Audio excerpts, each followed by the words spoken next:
بسم اللہ الرحمن الرحیم۔ ایک مرتبہ ہمدان میں کسی شخص کی میت کو لوگ کاندھوں پر اٹھا کے لے جا رہے تھے کہ میں نے اسے برزخی جسم میں تابوت کے اوپر دیکھا، میرے علاوہ کوئی دوسرا اسے نہیں دیکھ رہا تھا۔ میں دیکھ رہا تھا کہ اسے کسی بہت ہی تاریک جگہ لے جا رہے ہیں۔ وہ کہنا چاہتا تھا کہ خدایا مجھے نجات دے، لیکن اس کی زبان سے لفظ خدا ادا نہیں ہو رہا تھا۔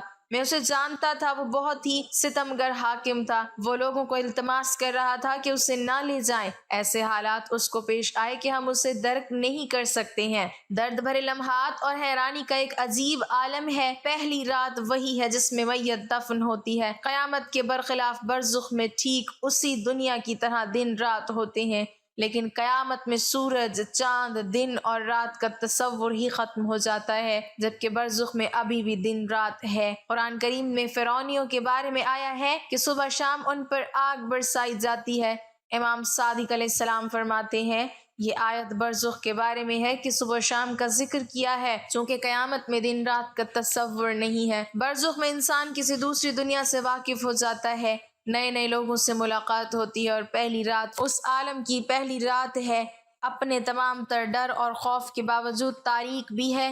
کیا کسی میں یہ جرت ہے کہ اس تاریک قبر میں ایک رات کے لیے سو سکے؟ اب یہ شخص ایک طرف سے ایک اجنبی اور ناواقف عالم میں عجیب و غریب لوگوں سے ملاقات کے بعد چہرے انتہائی خوفناک اور ڈراؤنے ہوتے ہیں، اور اس کے ساتھ ساتھ ان لوگوں سے بچھڑنے کا غم جن کے ساتھ اس نے ایک زندگی گزاری ہے۔ یہ سب اسے ایک حیرانی اور پریشانی میں مبتلا کر دیتے ہیں۔ اسی لیے پیغمبر اکرم صلی اللہ علیہ وسلم کا فرمان ہے، میت کے لیے سب سے المناک گھڑی قبر کی پہلی رات ہے۔ یہ وہی رات ہے جس میں اسے دفن کیا گیا ہے، لیکن ابھی تک اس نے اپنے آپ کو نہیں پایا ہے، اور اس تنگ و تاریک جگہ میں نہیں رہنا چاہتا ہے۔ اس میں رہنے سے اسے خوف ہونے لگتا ہے۔ ہاں، اس عالم میں روح کا بدن سے کوئی تعلق نہیں، یعنی روح اب بدن کو کنٹرول نہیں کر سکتی ہے، لیکن ہمیشہ اس سے مانوس رہتی ہے۔ اسی لیے جو لوگ قبر پر آتے ہیں، میت ان کی طرف متوجہ ہوتی ہے اور ان سے مانوس ہوتی ہے۔ حضرت علی رضی اللہ تعالیٰ عنہ فرماتے ہیں، لوگ سوئے ہوئے ہیں، جب مر جاتے ہیں تو بیدار ہو جاتے ہیں۔ قبر دنیا کی آخری منزل اور آخرت کی پہلی منزل ہے۔ یہاں سے کسی بھی حال میں دنیا کی طرف پلٹنا ممکن نہیں ہے۔ مرنے کے ساتھ تمام ذمہ داریوں، نماز و روزہ اور باقی احکام الہی سے وہ آزاد ہو جاتا ہے۔ شک و تردید کے تمام پردے ہٹ جاتے ہیں اور آخرت پر ایمان کامل ہو جاتا ہے، لیکن یہ ایمان اس کے کسی کام نہیں آئے گا۔ ایمان اس وقت کامیابی کا ضامن بن سکتا تھا جب وہ غیب پر ایمان لے آتے، لیکن اب جب کہ کوئی چیز غیب نہیں رہی، سب حقائق عیاں ہو گئے ہیں، انسان نے اپنے ارادے کے بغیر قدرت الہی کے سامنے خود کو تسلیم کر دیا۔ ایمان کا کوئی فائدہ نہیں ہے، اسے اعمال صالحہ میں اب اضافہ ممکن نہیں ہے۔ ہاں، اگر وہ خود اپنے لیے باقیات و صالحات چھوڑ آیا ہے یا اس کے پسماندگان اس کے لیے بھیج دیں تو آج اس کے کام آئے گا۔ جس طرح عمل صالحہ میں اضافہ ممکن نہیں ہے، اسی طرح اس کے گناہوں سے بھی کسی گناہ کے کم ہونے کا کوئی راستہ نہیں ہے، مگر وہ اعمال صالحہ دنیا میں چھوڑ آیا ہے جو اس کے گناہوں کا کفارہ بن جائیں یا کوئی اس کے لیے استغفار کرے۔ پس قبر ہمیشہ مشکلات اور حسرت کے عذاب سے عبارت ہے۔ یقین نہ کرنے کی حسرت، ایمان نہ لانے کی حسرت، مواقع اور فرصتوں کو ضائع کرنے کی حسرت، اعمال کو ریاکاری اور دکھاوا کے لیے انجام دینے کی حسرت، اور ہزاروں حسرتیں۔ قبر کی سختیوں سے بچنے کے لیے امام صادق ہر صبح و شام یہ دعا پڑھتے تھے، خدایا میں قبر کی تنگیوں، فشار اور سختیوں کے عذاب سے تیری پناہ مانگتا ہوں۔ جو ہی وہ قبر میں وارد ہوتا ہے، قبر کی پہلی رات کا آغاز ہو جاتا ہے، اور ان لمحات کی سختیوں کا تحمل کرنا اس کے لیے سخت ہے۔ دوسری دنیا سے واقف ہونے، سختیوں کو جھیلنے کے لیے خود کو تیار کرنے، نکیر و منکر کے سوالوں کے جواب دینے وغیرہ کے لیے پہلی رات آغاز ہے۔ اسی لیے یہ رات اس کے لیے دردناک رات ہے، اور کسی کا بھی وہاں سے بھاگنا ممکن نہیں۔ اور اگر اسی مادی دنیا میں اس کی سختیوں اور شدائد سے متعلق اسے علم ہو جائے تو اسی مادی دنیا میں انسان اپنے لیے نجات کا راستہ ڈھونڈ کر ان سختیوں سے بچ سکتا ہے، اور دنیا میں ائمہ معصومین علیہم السلام سے عشق و عقیدت کی وجہ سے قبر میں بھی ان ہستیوں کو اپنی مدد کے لیے بلا سکتا ہے۔ اگرچہ قبر کی پہلی رات بہت ہی سخت، خوفناک اور ڈراؤنی ہے، لیکن مومن کے لیے اللہ کے فرشتوں، اپنے نیک اعمال اور ائمہ معصومین علیہم السلام کی تشریف آوری کی وجہ سے بہت ہی آسانی ہو جائے گی۔ بلکہ مومن اور کافر کی پہلی رات بالکل الگ تھلگ ہے۔ مومن آسائشوں میں اور کافر سختیوں میں ہوں گے۔ میت کو دفن کرنے کے بعد قبر میں مردہ کی پہلی رات کو لیلۃ الدہن کہتے ہیں۔ یہ رات بہت سخت اور مراحل سے بھری ہوتی ہے۔ بدکاروں کے لیے وحشت ناک جبکہ مومنوں کے لیے بہشت نما ہوتی ہے۔ آج ایک لمبی تفصیلی اور متفقہ حدیث پیش کریں گے جس میں قبر میں نیک اور بدکار انسانوں سے سوال و جواب اور میت کی قبر میں پہلی رات کا تفصیلی طور پر ہمارے پیارے نبی صلی اللہ علیہ وسلم نے ذکر فرمایا ہے۔ موت کے پہلے کچھ گھنٹے اور پہلے دن روح برزخ کے علاوہ اس مادی بدن کے ساتھ ساتھ رہتی ہے، کیونکہ دنیا میں روح کو اس مادی بدن سے انس و محبت تھی، اس لیے اب وہ اس بدن پر خاص توجہ رکھتی ہے اور اس کے ساتھ رشتہ اور رابطہ برقرار رکھنا چاہتی ہے۔ غسل اور دوسرے امور سر انجام دیتے وقت روح اس بدن کے ساتھ رہتی ہے اور اس مادی بدن کو دفن کرتے وقت روح خود کو قبر میں دیکھتی ہے۔ جو ہی میت کو قبر میں رکھا جاتا ہے اسی وقت قبر کی پہلی رات کا آغاز ہو جاتا ہے، اور یہ بہت ہی سخت رات ہوتی ہے جسے میت تجربہ کرتی ہے اور اس سے کوئی چھٹکارا نہیں ہے۔ حضرت امام صادق کی روایت کو مد نظر رکھتے ہوئے مسلمانوں کی نظر میں قبر اور وہاں کے پیش آنے والے تمام احوال عالم برزخ ہیں۔ اس نظریے کے مطابق قبر میں داخل ہونا اور قبر کی پہلی رات موت کے آغاز سے ہی شروع ہو جاتی ہے اور بدن کے دفن ہونے سے کوئی تعلق نہیں ہے۔ اب جن لوگوں کے جسم دفن نہیں ہوتے، یعنی آگ میں جل جاتے ہیں یا پانی میں غرق ہو جاتے ہیں، تو ان کی پہلی رات کیسے گزرے گی؟ اس بارے میں امام طبری بیان کرتے ہیں کہ حضرت امام حسن عسکری کے پاس ایک شخص آیا اور پوچھنے لگا کہ جو لوگ جل جاتے ہیں یا پانی میں ڈوب کر مر جاتے ہیں اور ان کے جسم دفن نہیں کیے جا سکتے، تو پھر ان کی قبر کی رات کیسی ہوگی؟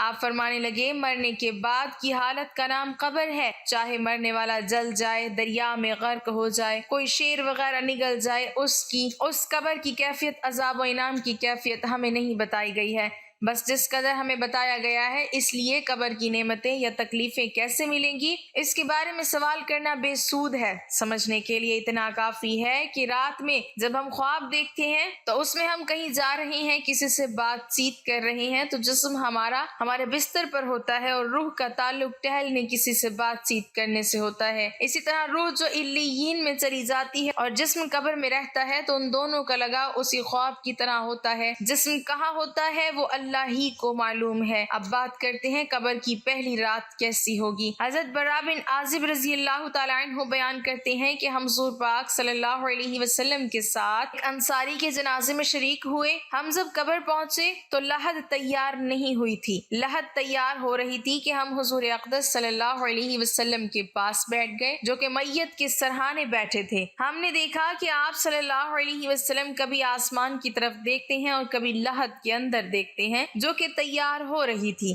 3 مرتبہ ایسا کرنے کے بعد حضور اقدس صلی اللہ علیہ وسلم نے اس طرح دعا مانگی، اے اللہ، میں عذاب قبر سے تیری پناہ چاہتا ہوں۔ پھر آپ صلی اللہ علیہ وسلم نے ارشاد فرمایا، بندہ مومن جب دنیا کی طرف سے رابطہ توڑ کے آخرت کی طرف متوجہ ہوتا ہے، یعنی جب اس کی موت کا وقت آتا ہے، تو سورج کی طرح چمکتے دھمکتے سفید چہروں والے فرشتے جنتی خوشبودار جنتی کفن لے کر اس کے پاس آتے ہیں، حتیٰ کہ وہ حد نظر تک اس کے سامنے بیٹھ جاتے ہیں۔ پھر ملک الموت تشریف لاتے ہیں، حتیٰ کہ وہ اس کے سر کے پاس بیٹھ جاتے ہیں اور کہتے ہیں، پاکیزہ روح، اللہ کی مغفرت اور اس کی رضامندی کی طرف چل۔ وہ روح ایسے نکلتی ہے جیسے مشکیزے سے پانی کا قطرہ بالکل غیر محسوس طریقے سے اس کی روح نکالی جاتی ہے، اور جب ملک الموت اس کی روح نکالتے ہیں تو باقی فرشتے اسے آنکھ جھپکنے کے برابر بھی اسے ملک الموت کے پاس نہیں رہنے دیتے، بلکہ اسے فوراً اس کے کفن اور اس خوشبو میں لپیٹ دیتے ہیں جو جنت سے لائی ہوتی ہے۔ پھر اس کی روح کو لے کر بلند ہوتے ہیں اور فرشتوں کی جس جماعت کے پاس سے وہ گزرتے ہیں تو فرشتے پوچھتے ہیں کہ یہ کیسی خوشبو ہے، تو وہ اس کے دنیا کے ناموں میں سے بہترین نام لے کر بتاتے ہیں کہ یہ فلاں بن فلاں کی روح ہے، حتیٰ کہ وہ اسے آسمان پر لے جاتے ہیں اور اس کے لیے دروازے کھولنے کی اجازت طلب کرتے ہیں، تو آسمانوں کے جو دروازے ہیں اس کے لیے کھول دیے جاتے ہیں۔ پھر ہر آسمان کے مقرب فرشتے اگلے آسمان تک اس روح کو عزت و احترام کے ساتھ لے کر جاتے ہیں، حتیٰ کہ اسے 7ویں آسمان تک پہنچا دیا جاتا ہے۔ تو اللہ تعالیٰ فرماتا ہے، میرے بندے کا نام اعمال علیین میں لکھ دو۔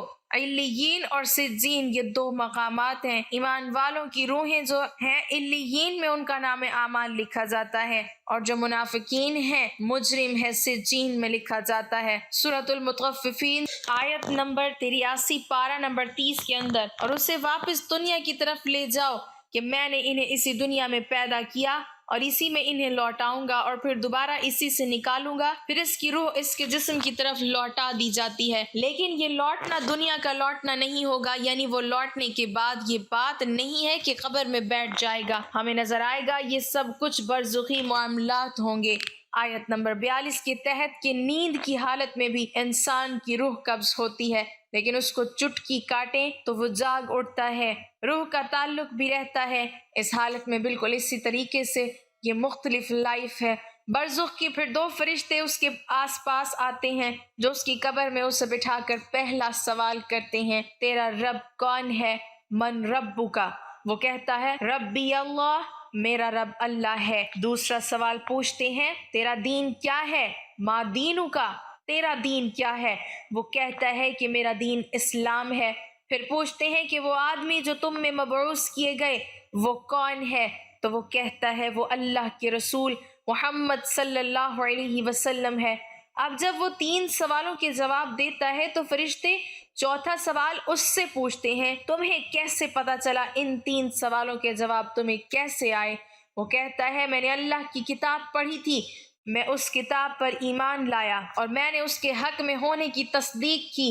پھر آسمان سے آواز آتی ہے، میرے بندے نے سچ کہا، اس کے لیے جنتی بچھونا بچھا دو، اسے جنتی لباس پہنا دو اور اس کے لیے جنت کی طرف سے دروازہ کھول دو۔ قبر کے اندر ہی جنت کا دروازہ کھل جائے گا، وہاں اسے ہوا کے جھونکے اور خوشبو بھی آتی ہوگی اور حد نظر اس کی قبر کو کشادہ کر دیا جائے گا۔ خوبصورت چہرے، خوبصورت لباس اور بہترین خوشبو والا ایک شخص اس کے پاس قبر میں آئے گا اور کہے گا اس چیز سے خوش ہو جا جو چیز تجھے خوش کر دے، یہ وہ دن ہے جس کا تجھ سے وعدہ کیا جاتا تھا۔ وہ شخص پوچھے گا کہ اے شخص تو کون ہے؟ تیرا چہرہ بھلائی لانے والا چہرہ ہے۔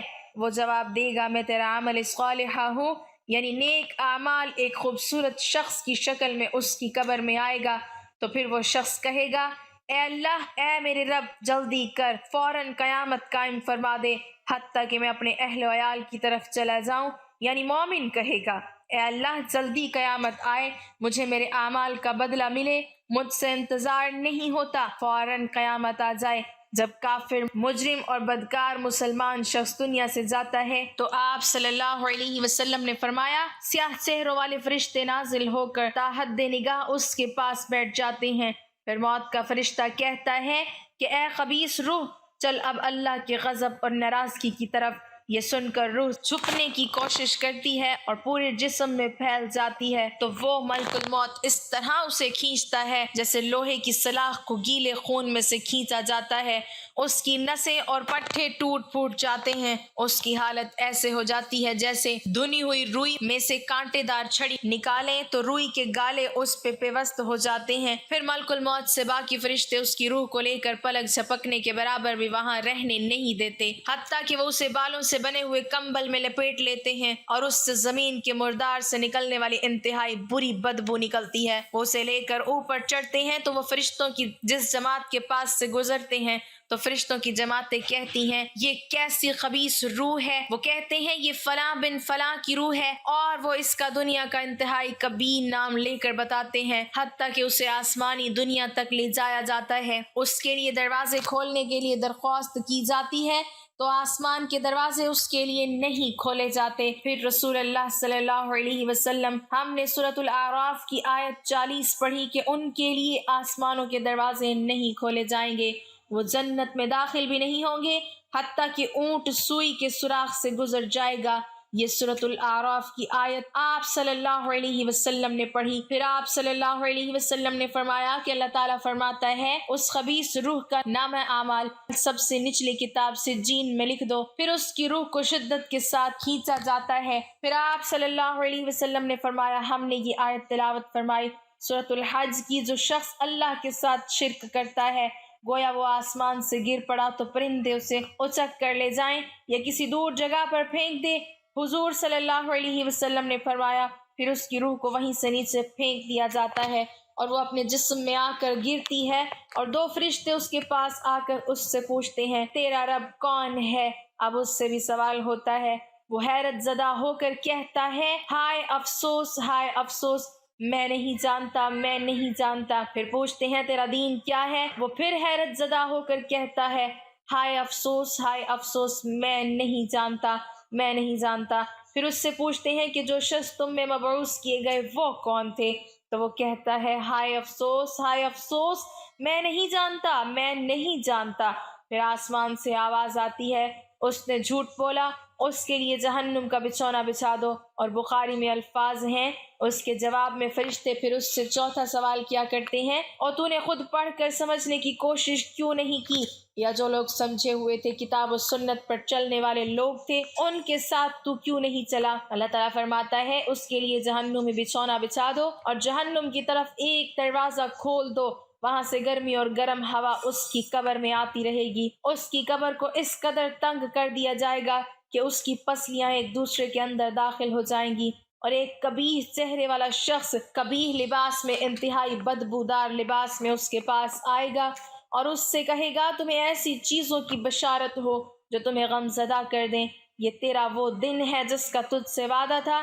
وہ پوچھے گا تو کون ہے؟ تیرے چہرے سے تو خیر کی توقع نظر نہیں آتی۔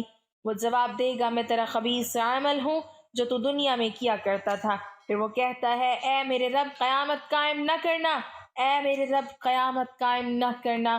اللہ پاک سورہ یاسین کی آیت نمبر 52 میں فرماتا ہے یعنی جب قبروں سے نکالا جائے گا مجرموں کو، وہ کہیں گے ہائے افسوس، ہمیں کس نے ہماری قبروں سے باہر نکالا؟ تو اللہ تعالیٰ کیا فرمائے گا؟